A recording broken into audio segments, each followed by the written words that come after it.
Bem-vindos a um novo episódio do Medicina em Dia. Eu sou o Dr. Hugo Pellegrino Lô e no programa de hoje nós vamos conversar sobre o tema amputação. Amputação é uma palavra que deriva do latim, com o seguinte significado: ambi, em volta, de, e putádio, podar, retirar. Podemos definir amputação como sendo a retirada, normalmente cirúrgica, total ou parcial, de um membro. Para as pessoas menos esclarecidas, o termo amputação está relacionada com o terror, derrota e mutilação, trazendo de forma implícita uma analogia com a incapacidade e a dependência. No entanto, amputação, de uma forma geral, provocada quer por problemas vasculares, traumático, diabetes, tumor, quer por deformidade congênita, deve ser encarada como uma forma de tratamento, o qual desembaraça, a maior parte das vezes, as pessoas de uma extremidade dolorosa e frequentemente inútil. O único meio de fortalecer uma melhoria de qualidade de vida e não um fim em si mesmo, sendo um processo através do qual se alcançam novos horizontes. Por vezes, a amputação de um membro corresponde mesmo ao último recurso para salvar uma vida. Amputação é a perda de uma parte do eu, em que a imagem corporal fica comprometida e profundamente alterada. Essa alteração produz uma desvantagem física permanente, provocando muitas vezes alterações das necessidades fisiológicas, psicológicas e sociais. Para começar, vou falar da história das amputações. As amputações de membros são tão antigas quanto a própria humanidade. É certo que a guerra e os trabalhos de arma foram os geradores do progresso em matéria de prótese. Os materiais utilizados sendo no início a madeira, o couro, o feltro, que é estufa não trançada, feito de pelos ou de lã aglutinados e comprimidos. O aço e o duralumínio, aliado do cobre e alumínio, duro e leve. Até a chegada das matérias plásticas, revolucionaram a arte da prótese. Nos séculos 20 e 21 é a época das próteses dos ricos e dos pobres. As próteses dos ricos eram quer próteses metálicas exoesqueléticas, furadas para diminuir o peso, quer prótese endoesqueléticas, que eram as próteses de exposição ou de guerra. A mais conhecida era aquela de Ambroise Paré. As próteses do pobre normalmente eram confeccionadas em madeira, que eram o material mais barato. Geralmente eram executados por 2 artesãos, que trabalhavam para os pobres. Essas próteses eram rústicas, com ausência de caráter funcional. Naquela época, fabricavam prótese do tipo pilão. No século XVII, essa era das próteses para a marcha com o joelho em extensão. Nessa época, queriam eliminar o pilão. As próteses do tipo pilão, que eram geradores de flexão irredutível, guardaram os seus adeptos até o século XX. Em 1809, o general Daumesnil utilizava ainda um pilão. As bases das primeiras próteses ditas clássicas foram acrescentadas: uma peça de coxa, uma articulação do joelho, um encaixe do coto e um pé. No decorrer dos séculos, até a Segunda Guerra Mundial, nasceram vários sistemas engenhosos. De 1938 a 1945, foram feitas variantes da prótese clássica com peça de coxa em couro moldado e regulável, parte inferior da perna em duralumínio pintado ou plastificado, soft socket amovível em couro moldado, articulação de joelho em chapas coberto por couro, pé em madeira e feltro.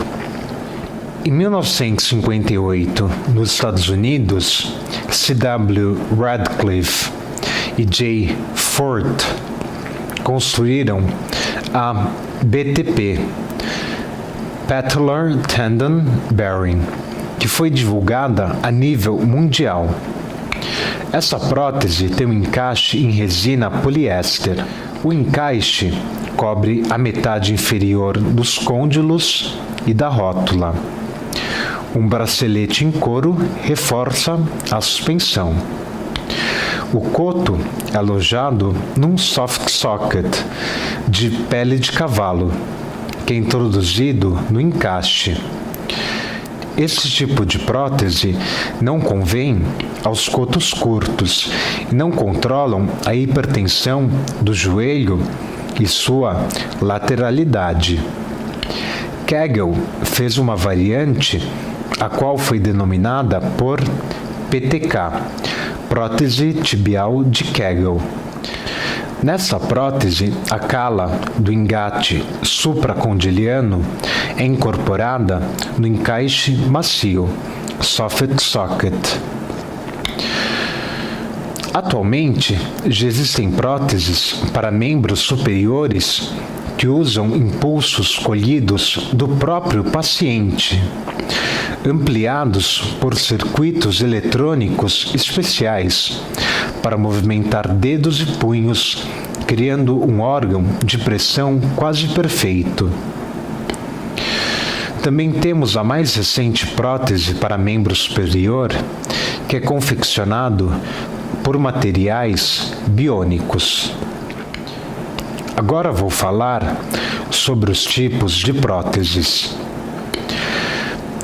As próteses endoesqueléticas também são conhecidas como modulares.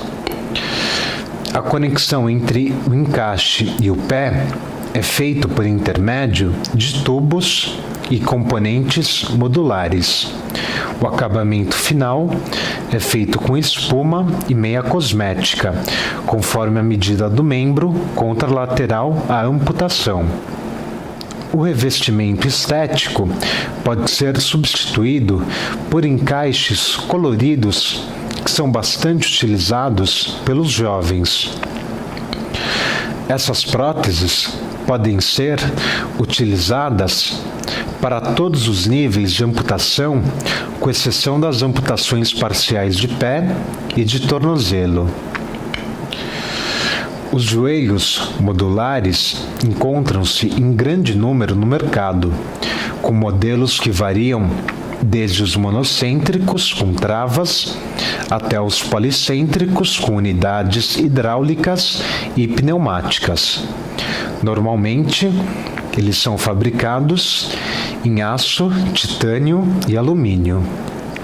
Suas vantagens são a possibilidade de intercâmbio rápido dos materiais sem provocar perda do alinhamento anterior, melhoria nas funcionalidades e na estética, facilidade no alinhamento e o fato de serem mais leves. As próteses são denominadas segundo níveis de amputação, material utilizado e a forma do encaixe, mas o que mais interessa é a relação entre amputação e o tipo de prótese.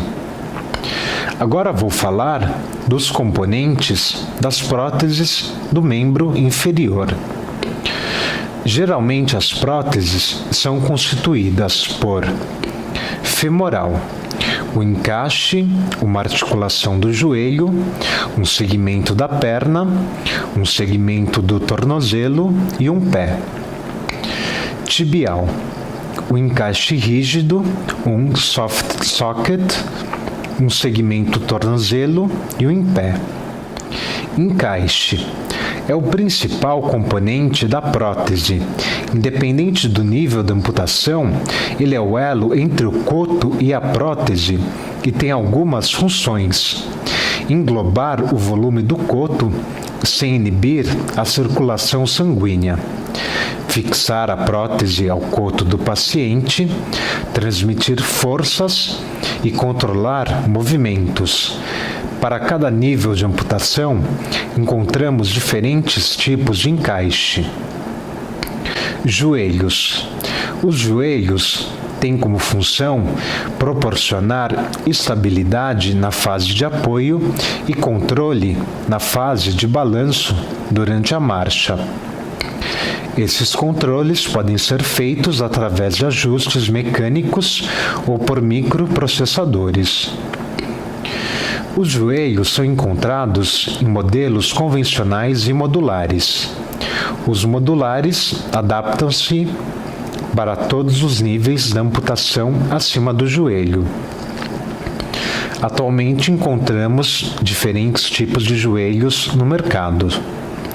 Eles são classificados funcionalmente em livre, com fricção, com trava manual, alto freio, policêntricos, hidráulicos, pneumáticos e controlados por microprocessadores.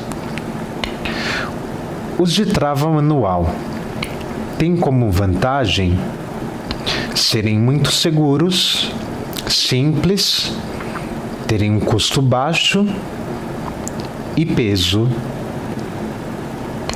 E a principal desvantagem é a marcha normal e a necessidade do destravamento manual todas as vezes que o paciente for se sentar.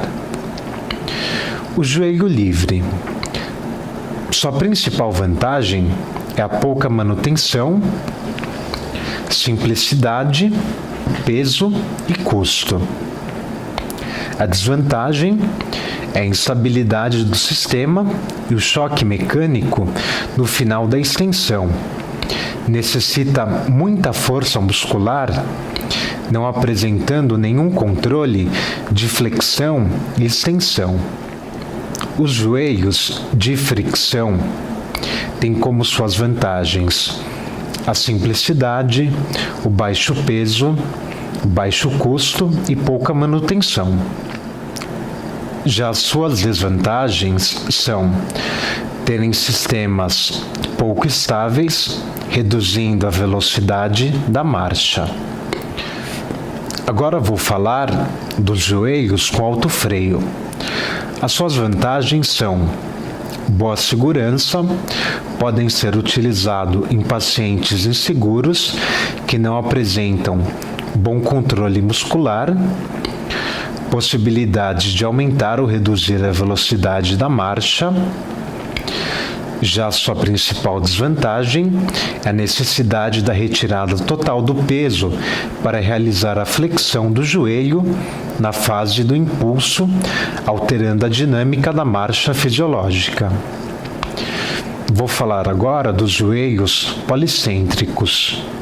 Suas vantagens são a realização de movimentos de translação e rotação durante a flexão do joelho.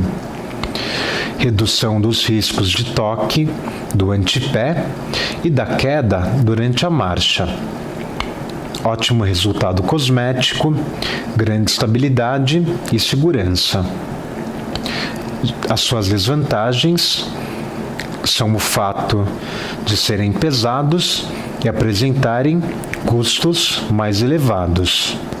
Os joelhos pneumáticos e hidráulicos têm como vantagens apresentarem sistemas de controle durante a fase de balanço, favorecendo uma marcha mais natural, mesmo com variação de velocidade, impedindo a flexão excessiva e a extensão brusca.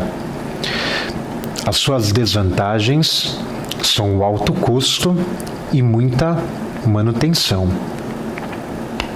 Os joelhos computadorizados, como a CILAG Intelligent Prosthetic Plus, têm como vantagens serem indicados para todos os tipos de pacientes. Oferecem máxima segurança durante a fase de apoio, um perfeito controle na fase de balanço, permitem ao paciente uma marcha natural e um alto conforto de uso. Adapta em situações diversas, como rampa, terrenos acidentados, escadas, entre outros, sem necessidade do paciente controlar a prótese de forma consciente. Sua principal desvantagem é o preço muito elevado. Agora vou falar de segmento da perna. Esses segmentos geralmente são em tubos de duralumínio, titânio, aço e madeira. A madeira é utilizada nas próteses convencionais exoesqueléticas. Os pés não articulados estão divididos em SAC, Solid Ankle Cushion Heel. Sua vantagem é o antepé flexível e sua desvantagem é a impossibilidade de flexão do tornozelo. O pé Dynapet de restituição de energia tem como suas vantagens o núcleo em carbono, que procura uma restituição de energia, melhora o conforto da marcha e reduz o cansaço do paciente, amortização do choque no momento do toque do calcanhar. Já sua desvantagem é a impossibilidade de flexão do joelho. O pé Carbon Copy HP de restituição de energia tem como vantagens boa restituição de energia graças aos diferentes tipos de lâminas, não produz barulho ou fricção, boa modularidade graças à pirâmide em titânio integrado. Suas desvantagens são impossibilidade de flexão do tornozelo e preço elevado. Os articulados têm como vantagens o contato total precoce, favorecendo maior estabilidade, reduzindo o momento da flexão do joelho, que contribui com a absorção do choque no momento do contato inicial.